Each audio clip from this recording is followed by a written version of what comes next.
ফতেহ খান যে মারা গিয়েছিলেন, ফতেহ খান তো আর বলে যাননি যে আমাকে এভাবে রাখবে, আমার উপর দিয়ে কিছু পয়সা উঠাবে, এটা করবে ওটা করবে, পয়সা উঠিয়ে খাবে, কি কেউ পয়সা রাখতে হবে, এরকম কোনো কথা। কিন্তু কি করছে তারা এখানে, মানে এখানে একটা ব্যবসা যাকে বলা হয়, এটা ব্যবসা তৈরি করে নিয়েছে। 2 টাকা পারবেন, 4 টাকা পারবেন, যত টাকা ফেলবেন পুরোটাই কিন্তু তাদের। এটা হচ্ছে কদম রসুলের মসজিদ যেটা বলছে, আর তার পাশে এটা আছে ফতেহ খানের সমাধিস্থল। তো এই গেট দিয়ে ঢুকতে হবে প্রথমে, আর এটা দিয়ে এসে এখানে রয়েছে ফতেহ খানের সমাধিস্থল।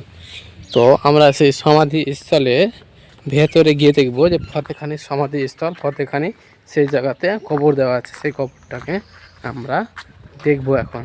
তো আমি অলরেডি চলে আসলাম সামনে, তো জিনিসটা দেখে নিই। এই যে এটা হচ্ছে সেই কবর। তো আমরা এখানে ভেতরে প্রবেশ করলাম। এখানে ফতেহ খান যে ছিলেন, এই ফতেহ খানের এখানে কবর দেওয়া রয়েছে। তার এখানে একটা জিনিস দেখতে পাচ্ছি, যেখানে 2টো পয়সা পড়ে আছে, 2 টাকা 2 টাকা করে পয়সা রাখা আছে। এখানে আগরবাতি আর কিছু মানে জ্বালানো হয়, এই যে আগরবাতি জ্বালানোর কিছু জায়গা।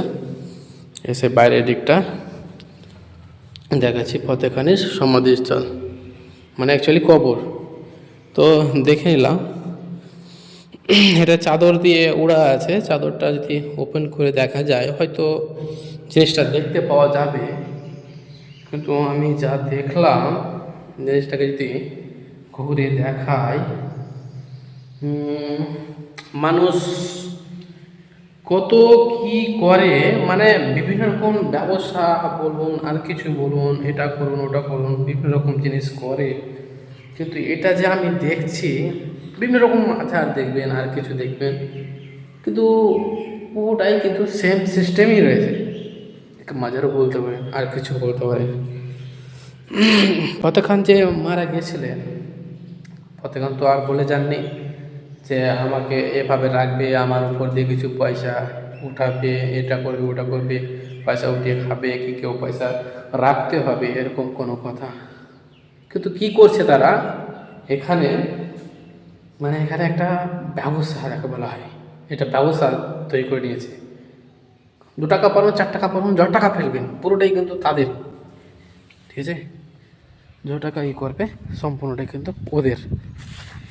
তো যাই হোক, আমি ওখান থেকে কিন্তু বেরিয়ে গেলাম। আমরা এখন সেই বাইরের দিকে আসছি। তো যাই হোক, এই জিনিসটা কিন্তু করা একদম ঠিক হলো না আমার মনে হয়।